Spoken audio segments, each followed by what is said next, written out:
Welcome back to Athletic Everyday, day number 320. This was a much lighter, easier workout. In fact, this is pretty much all the movement I did all day. Just stretching and the McGill Big 3. So for those of you that don't know, the McGill Big 3 is 3 core stability exercises, I guess you could call them, that work on using the stabilizing muscles that run up and down the spine and that innervate the core, but you're also using your hips, and in this exercise in particular, you're also using some muscles in the upper back as well. I think the main benefit of doing the McGill Big 3 is it trains in a very controlled way core stability of the entirety of all the muscles that are meant to stabilize your core.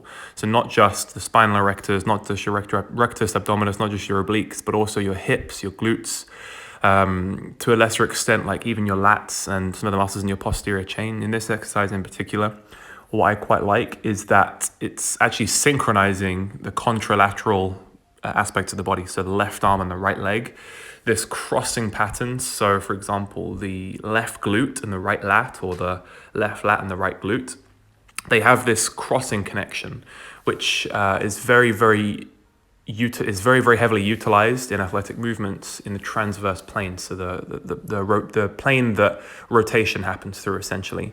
So the connections you have in these muscles that connect diagonally across the body, essentially. If you have very good core stability and core control, then those muscles will be working, or those muscles and those fascial connections will be working quite efficiently. I believe the term is a fascial sling, where there's a connection across the body like this. So like the left glute connecting to the right thoracolumbar fascia, and then that connecting to the right latissimus dorsi.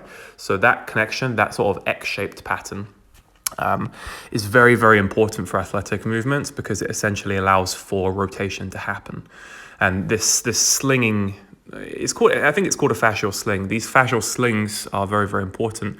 I don't know about necessarily training them, but especially doing unbalanced or uneven core exercises like uneven carries, or like overhead carries, or off like uneven loaded carries where you're carrying like a kettlebell on the shoulder, or you're only carrying a weight in one hand. All of these will also help to stabilize in the frontal and the transverse plane.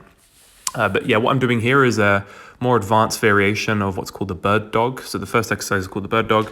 You could just do this as an isometric hold, where you just hold your opposite arm and opposite leg out in front of you and just hold that isometrically. But when you draw the square and you try and make as big of a square as possible with your opposite arm and opposite leg, it really helps to dynamically stabilize the core. And if you ever have any lower back pain, bulged discs, if you have any issues anywhere along your entirety of your back, the McGill Big 3 is probably one of the most goated exercises or sequence of exercises that you can do. And then the second exercise is just a side plank. You can do a more advanced variation of side plank where you elevate a leg, or you can regress it by just going down on the knees as opposed to just going on the feet. And then the last exercise of the McGill Big 3 is the curl up. This is mostly training the anterior chain, so the muscles that run down the front side of the body, to work in synchronization to basically make sure that the spinal column is stable on the front side of the body. So all of the muscles that kind of flex the spine in the sagittal plane, you're getting all of these muscles to work out in the front in synchronization, but you're also training them to work with a brace. So this is a very difficult exercise if you do it properly. I'm pressing my hands into my lower back, and I'm pressing my lower back into the floor, but I'm using my arms as kind of like a space to make sure I've got an arch in my lower back. So essentially what you're trying to do is to lift everything above your forearms and your hands off of the floor about a millimeter. So me lifting my head here is not necessarily the correct form, but what I'm trying to do is flex my spine, the upper part of my spine, to make sure I've got like the thoracic arch, or the thoracic, the regular thoracic rounding of the spine, while maintaining the lumbar arch. It's a very difficult exercise, especially as you brace. You're trying to brace quite moderately. You're bracing hard like you would for a squat, and then you're trying to lift just your thoracic spine off the floor and your head without rounding and pulling your chin towards your chest excessively. I did that a few times on a few reps there, but you're not supposed to do it for more than 10 seconds at a time. 10-second holds, and then you're just dropping back down, resting, and then just going for as many sets as desired. You can start off with like 2 or 3 sets and then build it up to 3, 4, 5, 6, depending on how much time you have.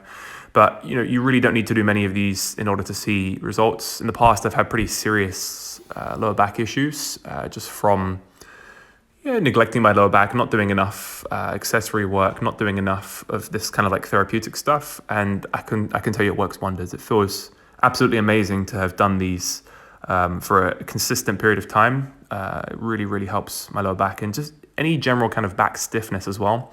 All of these exercises will help to work towards that. Anyway, that's the McGill Big 3, and then just general stretching for my hips.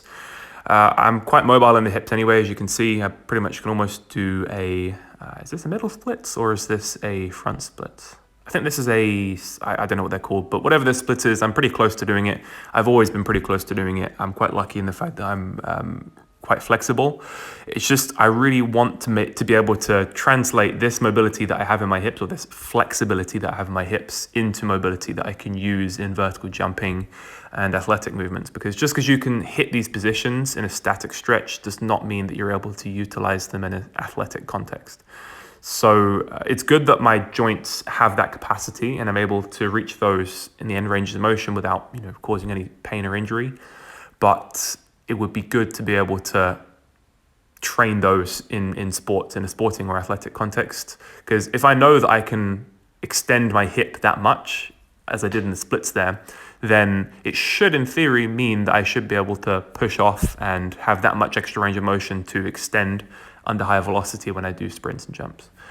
And then, just all the other hip stuff. And then this single arm bridge, I think this is called. I can't remember what this exercise is called, but single arm bridge and then just a regular bridge. Really, really good for training the spine to be fully extended. This is a great stretch if you're just sitting around all day. If you sit around too much, if you sit in a chair too much, this is a great way to open up the hips and also extend all along the posterior chain. It's kind of like a hyper extension. You're trying to extend your body to the highest extent that it can.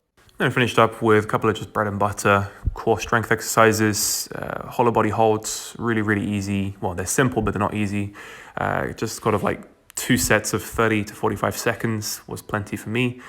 And that was pretty much it for today's workout, guys. Not every workout has to be super duper hard. But yeah, that's pretty much it. Hope you guys enjoyed, and I will catch you in the next one.